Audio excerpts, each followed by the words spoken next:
Coach Jeffrey Carriazo may plano na sa susunod na conference. Nonoy Baclao at Jericho Cruz gusto makuha ang kanilang serbisyo para maglaro sa Blackwater Bossing, may malalim na dahilan.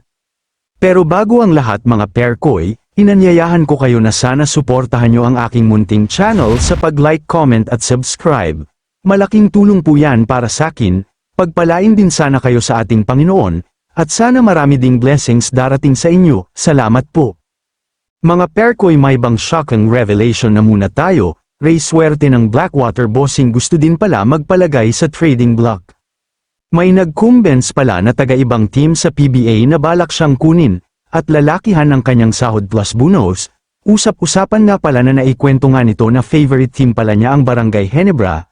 Para sa akin mas lalong lalakas ang Ginebra pag nagkataon na makuha nga siya. Kasi bata pa ito at marami pang pwede magawa sa PBA, sayang nga naman ang kagustuhan niya kung hindi na pagbibigyan. Ano sa palagay nyo? Hito na tayo mga perkoy sa trending topic natin ngayon. Blackwater Bossing may plano na sa susunod na conference. Ito ang sinasabi ni Coach Jeff nang makausap siya at matanong sa interview ng kamakailan lang, balak niya mapalakas ang kanyang team para sa incoming next conference. Alam naman natin na mahina talaga ang koponan niya ngayon, kasi mga bata pa ang membro ng koponan at wala pa masyado mga karanasan sa larong PBA.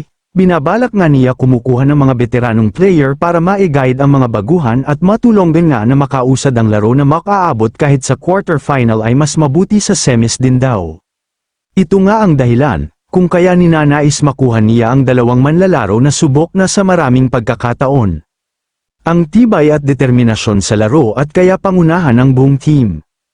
At malalakas din ang pangangatawan nito nga ay sina Nonoy Baclao at Jericho Cruz. Subok na nga itong si Cruz sa mga larong pampisikal. Ang gasa at bar de golan pagdating sa loob ng court, maraming beses na nga ito nakalaro sa team na umabot ng semis at maging sa final rounds. Marami ang maiinis pag naisagawa na nga ang palitan kasi mapakinabangan pa naman itong si Cruz sa SMB. Ito naman si Nonoy Baclao, matibay din ito sa ilalim mga perkoy, malakas din ito tumalon sa ere. May perimeter jumper at legit scorer din kaya di rin nadihado dito ang bossing. Pag natuloy nga ang nilolotong palitan ng player, di rin naman lingid sa ating kaalaman na itong team ng Blackwater Bossing ay mahilig din ito magbinta at magpakawala ng mga mahuhusay nilang player, kumbaga nagiging farm team din ito sa mga giant PBA team. Sa nilolotong palitan ng player, ay ito nga ang offer ng Blackwater Bossing sina Ray Nambatak at Troy Rosario. Pag nagkataon nga na matuloy ang palitan, di nga mabitin ang SMB nito kasi bagamat mawala si Nonoy Baclao meron naman kapalit si Troy Rosario. Kaya din naman tapatan ni Rosario ang galing ni Nonoy. Ang intention nga dito ni Coach Jeff ay naghahanap siya ng mga bagong kombinasyon sa laro na mas effective pa sa dati. Ray Nambatak bagamat napakalaki nga ng ambag nito nung nakaraang season, ay handa pa rin ang team na isakripisyo siya para lang makuha si Jericho Cruz.